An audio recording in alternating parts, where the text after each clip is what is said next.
안녕하세요. 김철애입니다. 2024 지방자치행정론 제14장 국내 사례에 대한 강의 동영상을 올려드리도록 하겠습니다.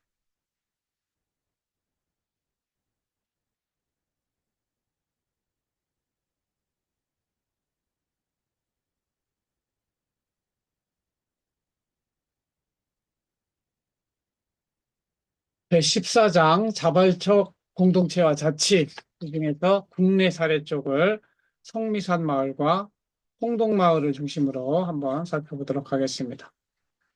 우리나라에도 자발적 공동체를 이루어서 생활자치를 하고 있는 곳이 있는데, 첫 번째는 제가 지난 20년 동안 함께 생활했던 성미산 마을이 있습니다. 성미산 마을은 서울시의 마포구에 위치한 마을이고요. 한 2천 명이 함께 모여서 살고 있습니다.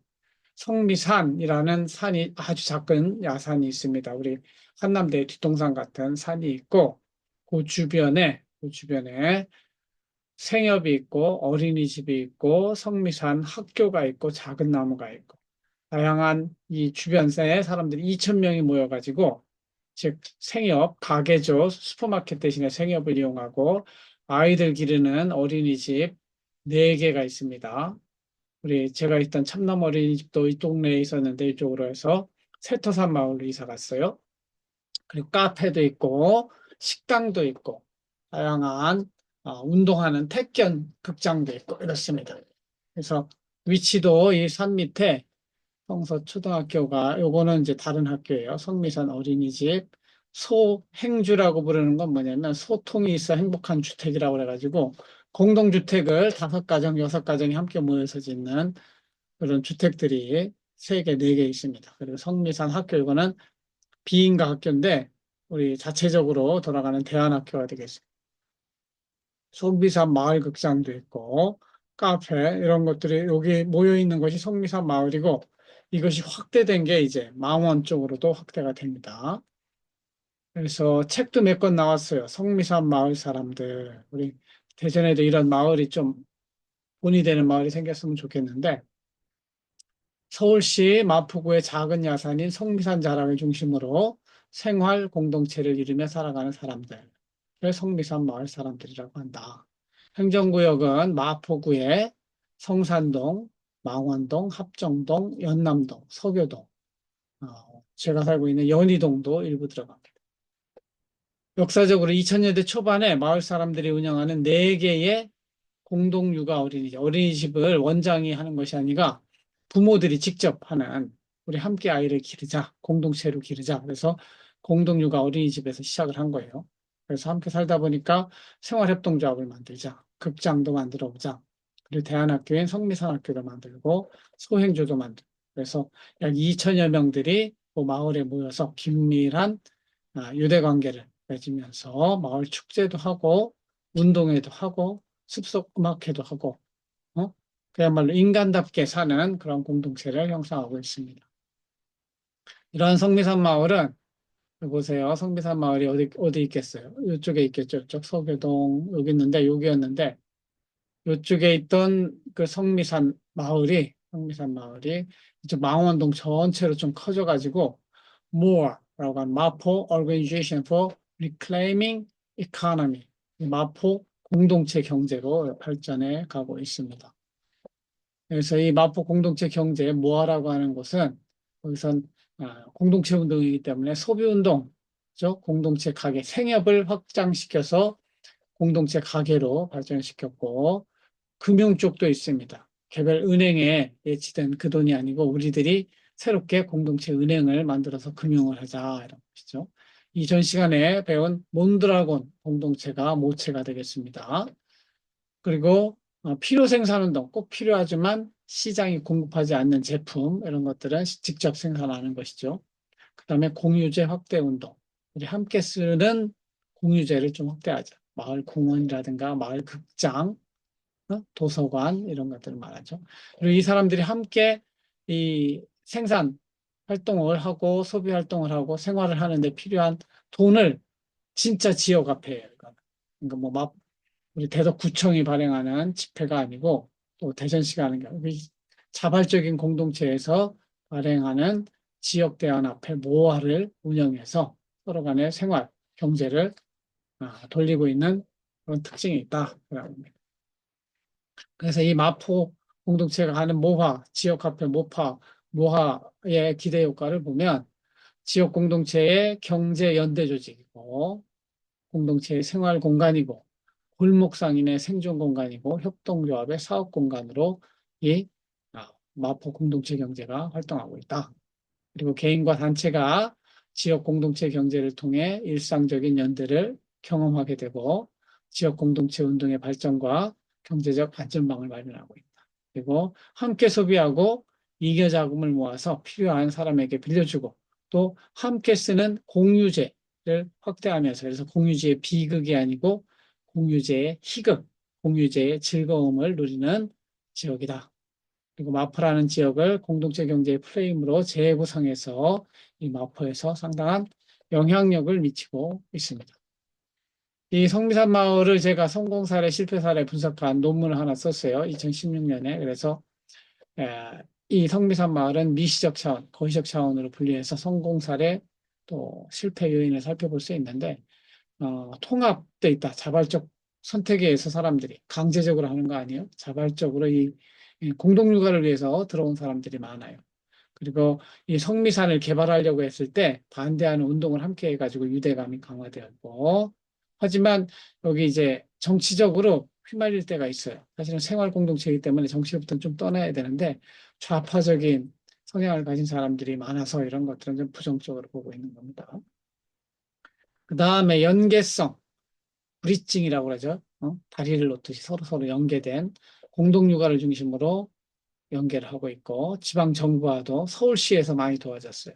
그리고 당사자주의, 전문가주의 이렇게 이야기하는데 우리가 지금 자본주의에서 살고 있는 거는 스페셜리스트를 요구합니다. 그러나 이 성미산 마을에 가면은 스페셜리스트를 가능한 한 쓰지 않고 우리가 직접 내가 직접주의라고 하죠. 네, 저는 당사자주의를 내가 직접주의로 문제를 해결하려고 하는 노력들이 함께 토의하고 함께 논의하는 그러한 교육의 장으로 연결된다. 거시적 차원에서는 공동육아를 하면서 좀 점진적인 제도를 갖추어가는 활동을 하고 있습니다. 그리고 서울시에서 도와줘가지고 상당히 도움을 받았지만 이것도 장단점이 있습니다. 그래서 외부의 도움을 받는다는 게 장점도 되지만 단점도 될 수 있습니다. 그리고 아직 중간 단계이기 때문에 아직까지는 이제 정부가 도와주는 게 어떤 정책 역량, 공무원들의 역량이 부족했고 또 중앙과 지방의 태도가 달랐고 그런 과정 중에서도 우리가 learning by doing, learning by experience, learning by erroring 그러죠. 우리의 삶은 경험과 행동을 통해서 그리고 실패를 통해서 배워가는 과정이기 때문에 그런 실험 사례가 되겠다 이렇게 볼 수 있겠습니다. 이 성미사 사례를 통해서 우리가 배울 수 있는 것은 공동체 운동은 생활과 관련된 필요를 알고 그 필요, 여기서 가장 필요했던 게 공동 육아예요. 아이들을 영어 유치원 보내기 싫고 소위 그냥 줄 서서 가르치는 그런 어린이집이 아니고 정말 생태 공동체, 산에서 또 옆에 가면 홍제천이라는 냇가가 있거든요. 냇가에서 지낼 수 있도록 믿을 수 있고 자유로운 아이들을 키울 수 있고자 하는 그런 필요로부터 출발한 거예요. 그 아이들이 자라면서 그 밖에 교육에서 시작해서 소비 문화 쪽으로 간 거죠. 그래서 생협, 마을극장, 대안학교, 식당, 취미 동아리, 기타 동아리도 있고요. 연극 동아리도 있고 이렇게 확대해 나가고 있습니다. 지리적으로는 성미산을 중심으로 생태 공동체 운동을 통해서 소속감, 이거를 본드라고 하잖아요. 붙이는 거 서로 딱딱하게 끈적끈적하게 붙이는 게 본딩 소셜 캐피탈을 공유했다. 그리고 성미산 인근의 성산동, 망원동, 연남동으로 공동체가 확장되어 갔고 지금은 아까 이야기한 마포 지역 전체로 확장 중에 있다. 다만 이 정치적 이슈에서는 좀 좌파 쪽으로 편향된 그런 한계는 저는 문제라고 시작하고 이걸 통해서 배울 수 있는 것은 정치적으로는 중립성을 지키는 것이 필요하다 이런 생각을 가지고 있습니다. 두 번째 사례는 우리 충청도 홍성 있는 홍동마을이라는 곳입니다. 홍동마을은 아까 이 성미산 마을이 서울이라는 거대 도시에 있는 자발적 공동체라는 특징을 가졌다면 이 홍동마을은 시골 지역입니다. 홍성군 홍동면에 위치하고 있습니다. 홍성군의 동쪽에 있다고 그래서 홍동면. 저 고향은 천안시의 동쪽에 있다고 그래서 저도 천안시 동면이거든요. 여기는 홍성의 동쪽이다. 홍동면 이렇게 부릅니다.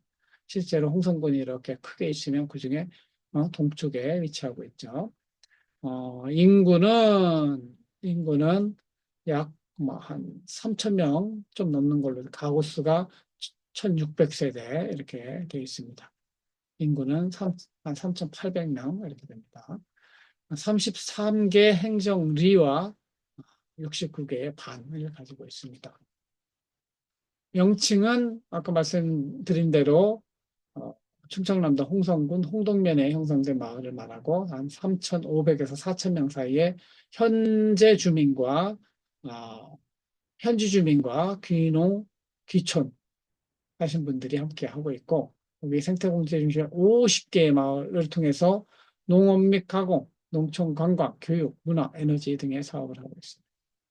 여기 보면은 오마이뉴스에 귀농 희망 1순위 마을이 어디예요? 홍동마을이에요. 귀농하고자 하는 사람들이 이런 공동체 속에 살고 싶은 사람들이 가장 가고 싶은 곳이 홍동마을이다 이렇게 보시면 되겠어요. 1958년에 풀무학교라는 걸 설립합니다. 뒤에 나오겠지만 어, 이 풀무학교가 기독교 정신을 가지고 있는 곳인데 이 풀무학교에서 출발을 해가지고 신협, 농협, 생협, 마을 다양한 마을 조직이 지금은 굉장히 많은 마을 조직을 50여 개의 마을이고 조직도 상당히 많이 있는 것으로 파악이 됩니다. 그래서 처음 세워진 요 풀무학교는 이렇게 초가집이었어요. 지금은 이렇게 현대식 건물로 바뀌어져 있습니다. 그래서 58년이면 지금으로부터 한 60년 전이죠. 그때 세워졌고, 그 다음에 주로 이제 농촌 지역이기 때문에 농업 고등기술학교 쪽으로 하고, 일본 에농해라는 곳과도 협력을 해서 농약을 쓰지 않는 친환경 농업, 유기농법을 하고 있습니다. 그리고 이제 93년에 요게 아마 생활관 같아요. 생활관을 짓고 전교생이 기숙사 생활하고 있습니다. 그리고 좀 더 전문적인 게 필요해서 2001년에는 2년제 전문대 수준의 생태농업과 전공과정을 개설했습니다. 설립자는 이창갑 선생님하고 밑에 주옥로 선생님이 있는데 이창갑 선생님은 여러분 역사 시간에 배운 남강 이승훈 선생이라고 그랬어요. 대부분 이제 충북 아니, 평양에서 이제 기독교 운동을 했던 사람들이죠. 교육운동. 이분의 조카 손자인 이창갑 선생님이 오산학교 다니다가 이승훈 선생님의 이것도 좀 기독교적이지 못하다고 좀 비판적인 의견도 가지고 있었어요. 그리고 38년에 일본에 갔다 오면서 무교회주의, 그룬트비 사상을 좀 심취해 있고, 그 다음에 이제 전쟁이 나면서 48년에 남한으로 내려오고, 그리고 혼란 시기죠. 전쟁은 50년이지만, 혼란 시기에 남한으로 내려와서 홍성에 이 주옥로라는 사람을 만나가지고 함께 풀무학교를 설립하게 됩니다. 그래서 이분들이 1953년에 서로 만나가지고 함께 의기투합해서 만든 학교가 풀무학교다. 그래서 풀무학교의 홈페이지에 가보면 다 나옵니다. 풀무학교의 교육 목표는 무엇인가? 그리고 진리와 교육, 세 가지 사람, 이런 사람으로 분류합니다. 교육이나 믿음을 내 것으로 갖지 못한 미개인들이 있고, 교육만으로 살고자 하는 지성인이 있고, 우리가 지향하는 바는 세 번째예요. 교육의 바탕 위에 믿음을 뼈대에 삼아 살아가는 신앙인, 이런. 그래서 더불어 시작할 때는 위대한 평민 이렇게 했는데 위대하다는 평민도 우리 이게 좀 성경적이지 못하다. 그래서 더불어 사는 평민 해가지고 교훈을 풀마학교의 교훈을 더불어 사는 공동체로 사는 평민으로 하고 있습니다. 교육 목표는 여기 쭉 나오는 것처럼 하나님 말씀 성서 위에 서고 우리 한남대도 미션 스쿨이잖아요. 성서 위에 그리고 기본층의 평민 그리고 머슴 가슴 손의 조화 또 작은 학교 그다음에 공동체 생활, 협력 체험하는 거. 무두무미 이것도 좋아. 머리도 없고 꼬리도 없다. 그러니까 돌아가면서 하는 거죠. 저는 이걸 좋아해요. 누가 뭐 리더다 해가지고 앞에서 계속 하는 것보다는 머리도 없고 꼬리도 없는 순환적으로 서로 리더를 해보는 거죠. 밝은 학교 생활 문화도 강조하고 지역사회에 대한 책임도 강조하고 국제적인 이해를 돕기 위해서 중국어, 일본어를 선택해서 공부하도록 하고 있습니다. 그리고 사학이니까 사립학교니까 사학의 자율성도 중요한 교육 목표로 삼고 있습니다. 이러한 그 홍동마을에 세워진 풀무학교의 근본이 되는 철학을 제공한 사람이 덴마크의 니콜라이 브룬트비라는 사람입니다.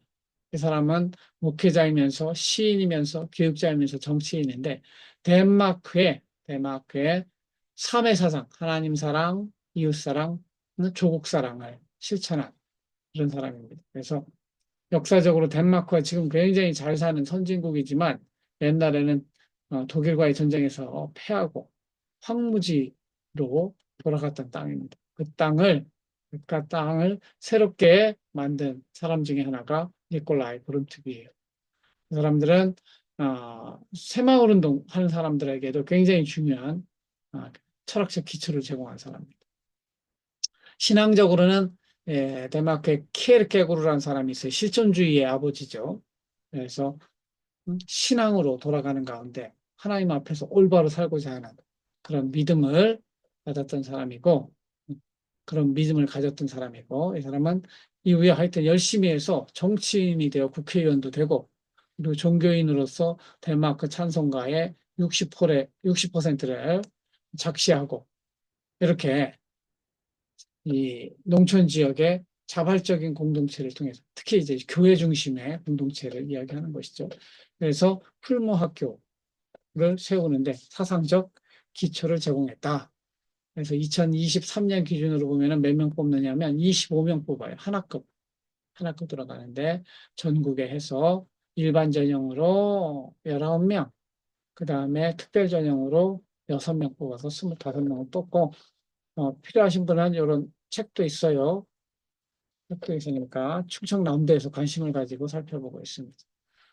공납금 내는 걸 보면은 이렇게 생활관비 11만 원 매월, 급식비 25만 원, 그다음에 입사비 이렇게 해서 매달 내고 있다는 것이고 이제 다시 홍동마을로 돌아가서 홍동마을에는 협동조합이 많이 활동하고 있습니다. 그래서 농업 쪽, 마을, 교육문화, 복지, 환경, 경제 이런 다양한 영역에 있어서 협동조합을 조직해서 자발적 공동체를 이루어서 살아가는 것이죠.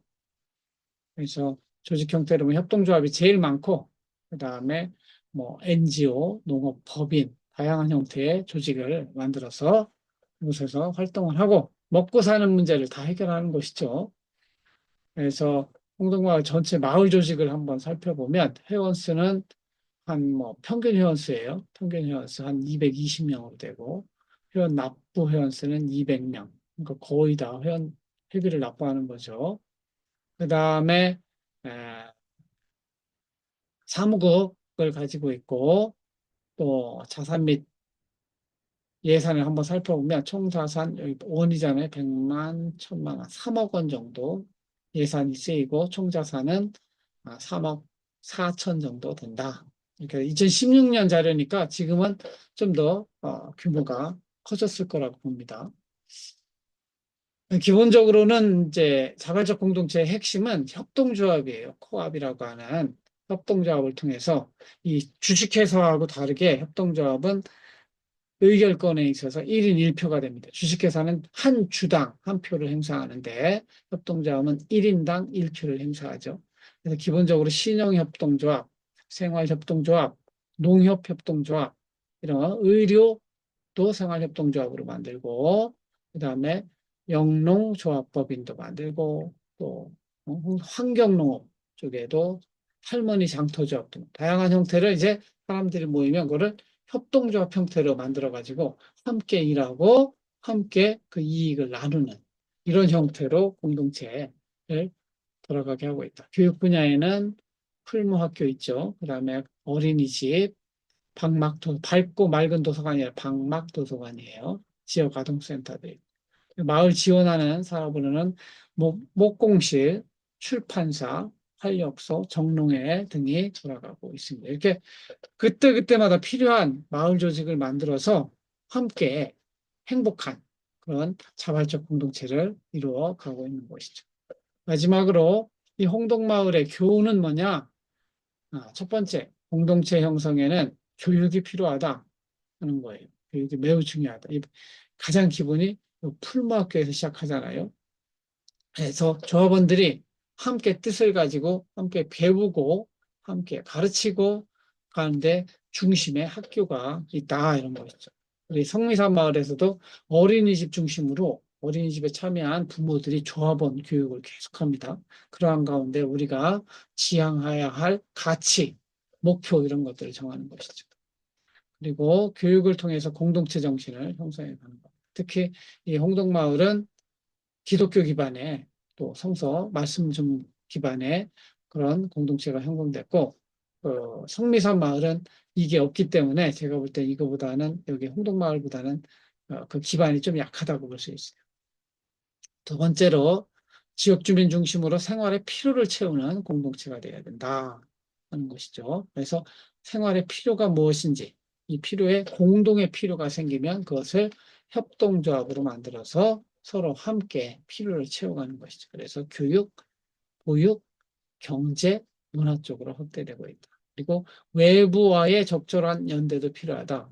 이제 농약 안 쓰고 친환경 농업을 하려고 하니까 일본에서 그게 먼저 발달됐거든요. 그래서 일본에서 같은 운동을 하고 있는 좀 애농회랑 협력해서 함께 오리농법이 유명해요. 오리농법을 통해서 가능한 한 용량을 쓰지 않는 친환경 농법을 하는데도 외부와의 연대가 필요하고 또 도시의 여성 민우회 이런 데 아파트에서 필요한 그러한 생활용품 있잖아요. 농사져서 얻는 물품은 직거래를 하는 것이죠. 그러니까 유통 과정에 그런 유통 마진을 없애고 가능한 한 원가, 서로가 이제 직거래를 통해서 소비자와 생산자가 직접 만나는 그러한 연대도 필요하다. 그래서 지역 소비자도 연계하지만 도시권 소비자하고도 연대를 해서 상당히 유통 구조가 빠지면 그 예대막 마진을 이익을 생산자와 소비자가 직접 누릴 수 있는 그런 형태를 가져가야 되는 것이 우리나라는 너무 백화점이든 뭐 슈퍼든 유통 과정에서 빼먹는 게 너무나 많아요. 특히 농산물은 굉장히 농민들 입장에서 억울한 때가 많거든요. 근데 그런 것들을 해소하기 위해서라도 외부와의 적절한 연대가 중요하다. 이렇게 볼 수 있습니다. 그래서 제14장은 자발적 공동체와 자치의 국내 사례로 서울의 성미산 마을과 우리 충청남도 홍성의 홍동마을을 소개했습니다. 나머지 내용은 수업 시간에 제가 직접 여러분하고 대화하면서 살펴보도록 하겠습니다. 들어주셔서 감사하고 이제 14장의 강의 동영상을 마치도록 하겠습니다. 감사합니다.